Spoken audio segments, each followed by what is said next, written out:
L'idée de pouvoir s'élever dans la société, de faire mieux que ses parents, ça nous parle à tous, non? On appelle ça l'ascenseur social. Mais bon, que se passe-t-il quand cet ascenseur a l'air d'être bloqué au rez-de-chaussée? C'est justement ce qu'on va décortiquer ensemble. Voilà, cette image, elle résume parfaitement un sentiment que beaucoup de gens partagent. L'ascenseur, la voie qui semble la plus simple vers le succès, est en panne. La seule autre solution? L'escalier, un symbole d'un effort bien plus grand, plus long et franchement plus difficile. Alors, est-ce que c'est vraiment la seule option qui nous reste? C'est le point de départ de notre enquête. Allez, on commence. L'ascenseur social en panne. Avant même de chercher à comprendre la panne, il faut d'abord comprendre le mécanisme. La mobilité sociale, c'est quoi au juste? En théorie, c'est assez simple, en tout cas sur le papier. La mobilité sociale, c'est quand on change de position par rapport à ses parents. On peut monter, et ça c'est la mobilité ascendante. On peut descendre, c'est la mobilité descendante. Et puis il y a les cas où rien ne bouge, et là les sociologues parlent de reproduction sociale. Ok, maintenant que les bases sont posées, passons aux preuves. Comment est-ce qu'on mesure concrètement ce phénomène? Eh bien les sociologues ont des outils pour ça, notamment les fameuses tables de mobilité. Et là, on a notre premier indice concret. Regardez bien ces chiffres. Un fils de cadre a presque une chance sur 2 de devenir cadre à son tour. Par contre, un fils d'ouvrier ou d'employé non qualifié, lui, il n'a que 8,3% de chance d'y arriver.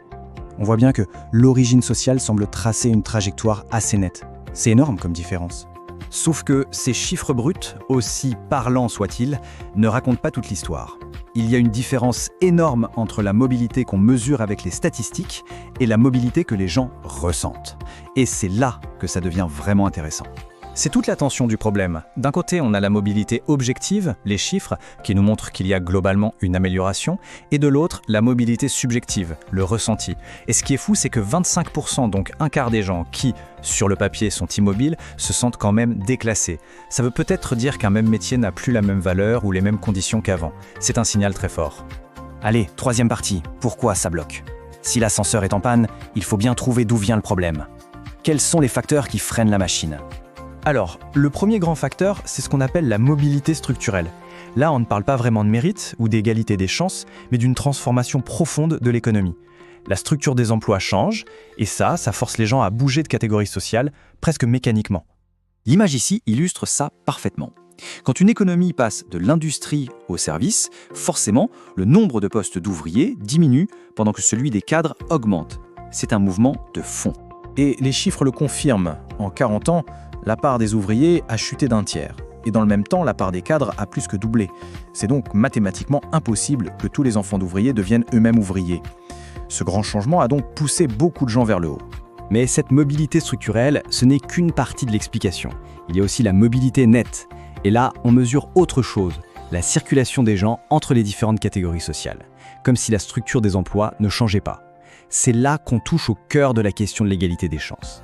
Alors pourquoi cette mobilité nette n'est-elle pas parfaite? Eh bien tout simplement parce qu'une famille, ça ne transmet pas que de l'argent. Ça transmet aussi un capital culturel, des codes, des connaissances, une façon de parler. Les familles investissent aussi différemment dans l'éducation. Et même la configuration de la famille, par exemple avoir des frères et sœurs aînés qui ont réussi, ça peut jouer un rôle énorme. Prenons le cas de la famille Bellamy, c'est un super exemple. Les parents ont vraiment poussé leurs enfants à travailler avec le stylo. Et les sœurs aînées qui avaient réussi à l'école sont devenues des modèles et des aides pour les plus jeunes. Elles ont servi de relais en quelque sorte pour compenser un capital culturel qui était peut-être moins évident au départ. Et cette phrase de l'écrivain Nicolas Mathieu, elle est juste parfaite pour illustrer ça.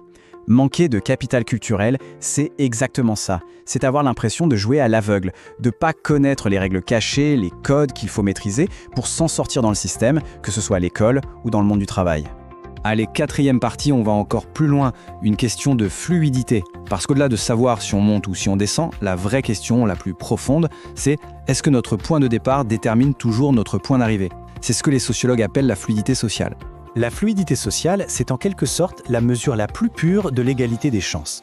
On essaie de savoir si, à talent égal, une personne a plus de chances de réussir qu'une autre, juste à cause de son milieu d'origine.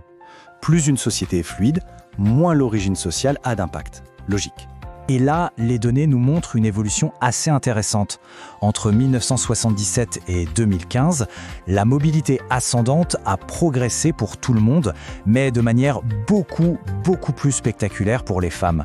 Leur taux de promotion sociale par rapport à leurs pairs a fait un bond de plus de 12 points. Attention quand même, il y a une petite nuance à apporter. Ce bond spectaculaire s'explique en partie parce que la génération des mères occupait en moyenne des positions sociales moins élevées que celles des pères. Donc forcément, l'ascension des filles paraît d'autant plus grande qu'elles partaient, via leur mère, d'un point plus bas sur l'échelle. Ce graphique, c'est sans doute le plus parlant de tous. Regardez bien. En 1977, un fils de cadre avait 40 fois plus de chances qu'un fils d'ouvrier de devenir cadre plutôt qu'ouvrier. 40 fois, on se rend compte ? En 2015, cet écart a été divisé par 2. C'est un progrès immense, il faut le reconnaître. Mais ça veut dire qu'il a encore 20 fois plus de chances. L'avantage au départ reste absolument colossal. Alors, voilà le verdict de notre enquête. Oui, la société française est devenue plus fluide. Il y a eu des progrès, c'est indéniable. L'ascenseur n'est pas complètement à l'arrêt. Mais le point de départ pèse encore très très lourd sur le point d'arrivée. Le moteur de la reproduction sociale, lui, il tourne toujours à plein régime. Et tout ça, ça nous ramène à notre image du début. Finalement, l'ascenseur n'est peut-être pas totalement en panne, non. Disons plutôt qu'il fonctionne au ralenti et qu'il a tendance à ne pas s'arrêter à tous les étages. La question reste donc un tiers. Pour celles et ceux qui partent d'en bas, est-ce que l'escalier, avec tous les efforts et les incertitudes que ça représente, est vraiment la seule option qu'il reste ?